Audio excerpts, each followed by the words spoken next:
Hi everyone, thank you for clicking on the video. I am going to share with you a few reasons on why I, a Gen Z, am switching to a flip phone in 2025.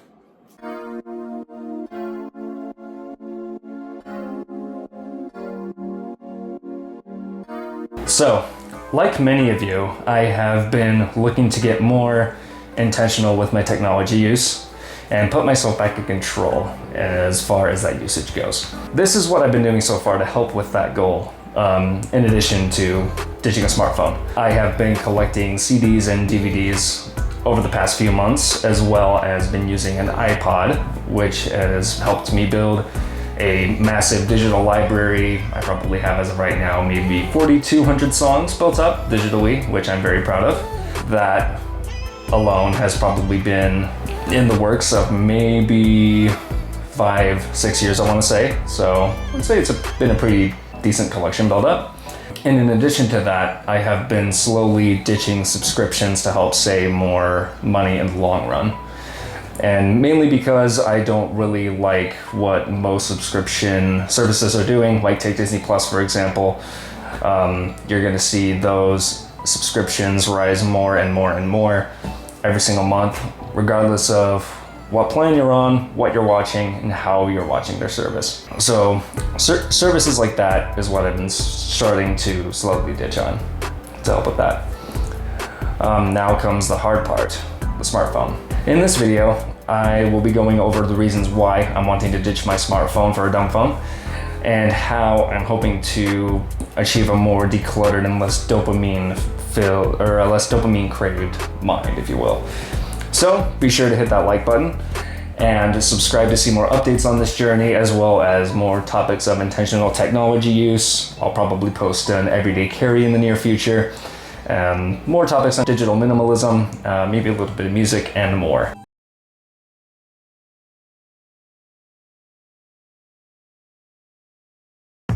Now, don't get me wrong, smartphones have so many great ways to stay connected to the world, and it's amazing, honestly. You want to know when a restaurant in town closes? Quick Google search. You want to listen to that song your friend recommended to you? Spotify's got you covered, for the most part, I should say. Want to send a funny video to a friend or family member? TikTok can definitely get it done. Tung tung tung tung tung tung tung tung tung sahur. Want to make an impulse purchase for a concert ticket to see Taylor Swift for $1,000? Ticketmaster will slowly make you regret that decision once you see that late fee on your credit card bill. All great things, right? Well, kind of. While this is all great on paper, there are dark sides. You're listening to that song your friend recommended before you see an email from your boss asking you to come into work tomorrow. Then you're quickly changing plans with your friends because if you don't show up to that shift, you'll get fired. Then you decide to open Instagram by habit and scroll through endless reels for 2 hours.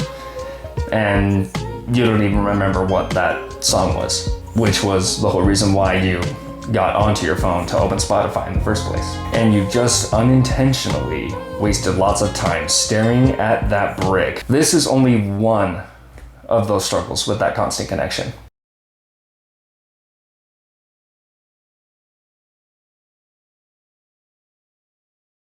Now, I think this reason kind of falls into that constant connection category as well. You're always expected to be available 24/7, regardless of your personal schedule. That may take time away from your phone, or if you need your phone or a computer or whatever you have to be using at that time. If you don't respond to a DM in 30 seconds, you're a bad friend. If you end up missing a day on your Snap streak, your friendship with your old middle school crush is dead. If you decide to put your phone on Do Not Disturb, you come back an hour later with 20 plus text messages asking why you're not responding. It's honestly just crazy to me. Like, why are we expected to be constantly available 24/7 and not given respect for our own personal time?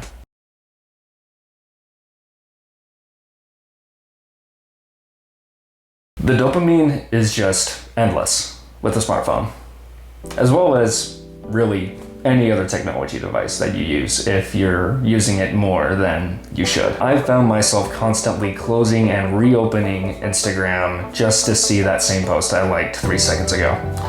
and I just do it subconsciously.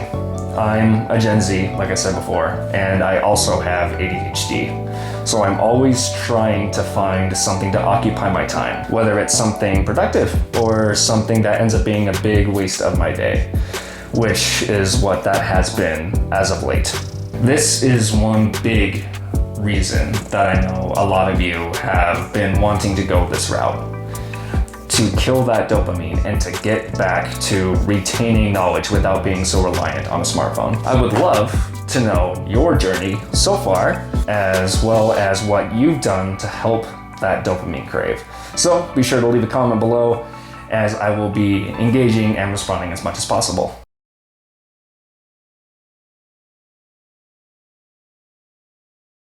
Now, this isn't too uncommon of a reason as to why people want to ditch their smartphone, or any other piece of technology really. So many people have social media addictions, online shopping addictions, YouTube addictions, video game addictions. It just keeps adding on. And they're just trying to find, well, I should say we are just trying to find the next thing to occupy our minds on. I know some people have said to me, why not just delete social media? Or just don't spend money on Amazon so much, or just limit yourself to 30 minutes of repo a day. Blah blah blah blah blah blah blah blah blah.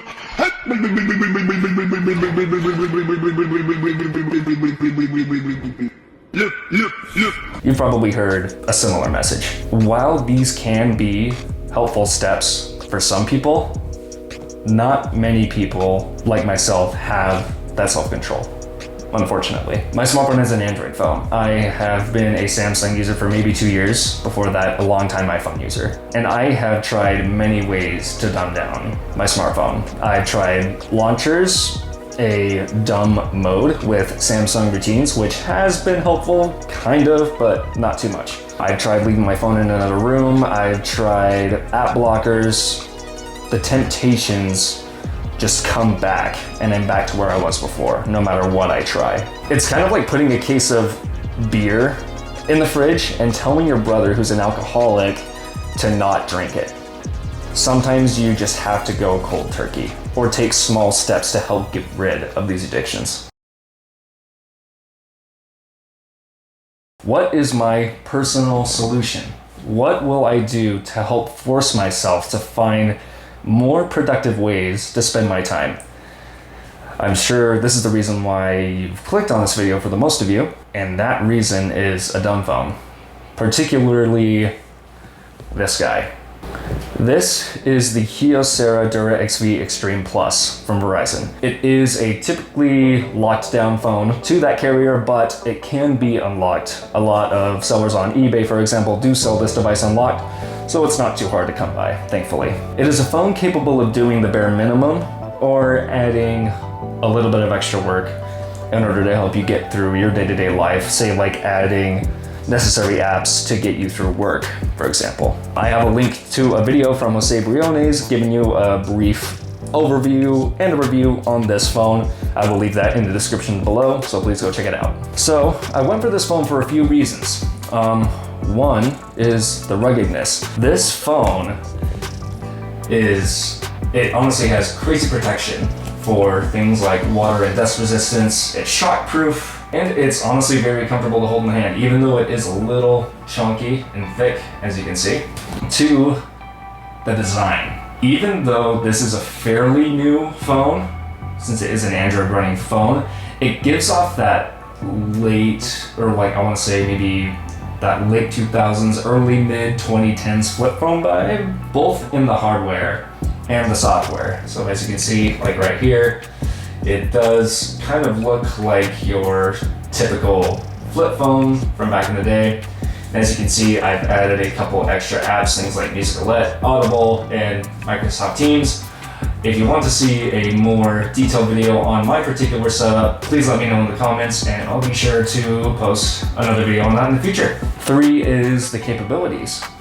As I mentioned earlier, this phone can either be the bare minimum or do a little bit more. I personally have only installed a few apps, as you saw before, so things like Microsoft Teams for my work, Audible, Musical.ly for a small piece of my music collection, just in case my iPod were to die on a long trip, for example, and I wanted to listen to a little bit more music. I will most likely plan on adding a couple more apps depending on my needs or usage, or even adding a companion device for things like navigation or email. But as of now, what I have is perfect for me. So, that's it.